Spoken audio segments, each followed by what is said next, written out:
Looks like we've seen the last of Dillon Brooks in a Grizzlies uniform. Shams reporting for The Athletic. What's he reporting, Wilds? That he will not be brought back under any circumstances. Any circumstances? Just seems like an aggressive report, Shams.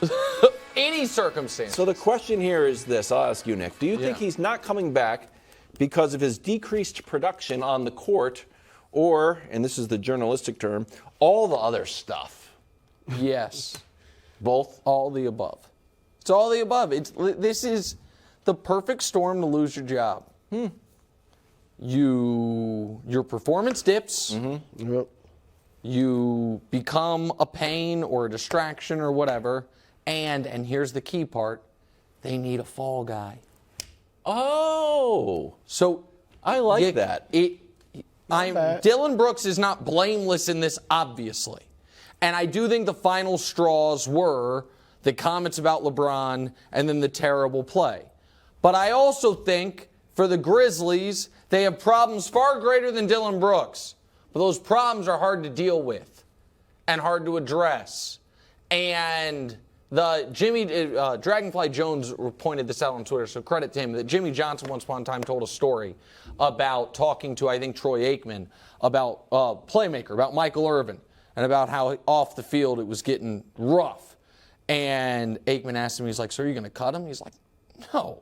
He's like, but his best friend, our way back up tight end, he's gone. Right. And it was a level of, I've got to send a message somehow, but this guy is untouchable.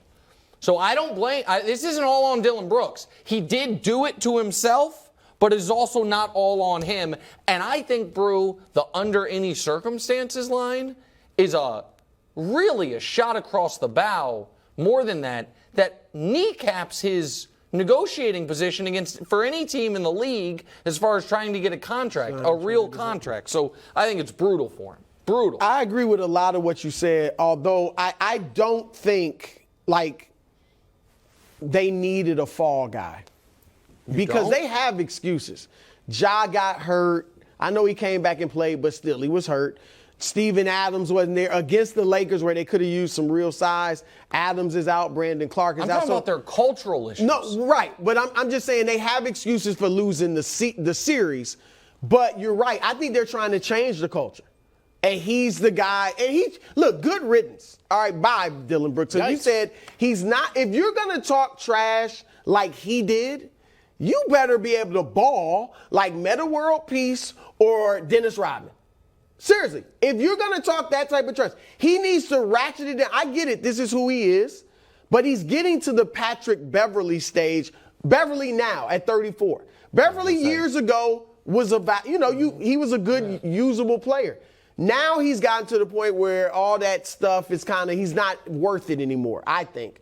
That's where Dillon Brooks is getting. The difference is Beverly's 34, Brooks is 27. Brooks needs to come down and be more like a Matt Barnes, where you talk, you're tough, you don't back down, you take up any challenge, but you don't start stuff. Like Matt Barnes would just respond. If you call him out, I'm tough, I'll play with him. And that's what Brooks has to do. Don't start stuff. So your issue is that he could have had a bunch of milquetoast quotes on, it's great to play LeBron. They've really been great since the trade deadline. We hope to give it our best. You would be okay with that. But it's the fact that he kind of started it. He went way overboard, calling him old. I poke bears. You're not, until you drop 40 on me. You can't say it would be a better challenge and then get your ass kicked. You can't say. And you play so poorly. He's a big reason. Yeah. All those open shots. He hurt him strategically because they were backing off of him to help stop Ja from getting in the lane. I'm going to defend Dillon Brooks. Okay. Dillon Brooks, creative comments, let's say, was a gift to the entire league. The ratings on that series were high because of Dillon Brooks. Okay. Shows like this benefited from Dillon Brooks. All of NBA media and fans liked it. I liked it for all. a hot minute. And now everyone's mad at him. No. But at the same time, if he gave out a bunch of nothing quotes, we're trying our best, and if he was like buddy with LeBron after every game, I wish there was a little bit more toughness, if there's a little more animosity. Can there be a happy medium? Yeah, but this guy delivered for the league. He did. Well, then maybe the league should hire him, or maybe we should. I agree with you that he was good for everyone involved, except for the people paying him, which is why they don't want to pay him anymore. Sacrifice. Okay, well, for the league. The Grizzlies didn't want to make it. League. Yeah. Yes. Just tone it down a little, and you still be yourself. Yeah. Tone it down just a little and work on your be better. shot. That's right. Work on your jump It shot. all would have worked if he played better. He played decent defense. No. Decent defense, but he's missed so many open threes. It just he missed a lot. He should have off. stopped taking the open threes. LeBron also, had the game-winning shot on him in the next game. LeBron had averaged 22 points. Was he awesome? Had a game where he scored 15. Thanks for watching. Subscribe here to get more from the show and to check out clips from other shows on FS1.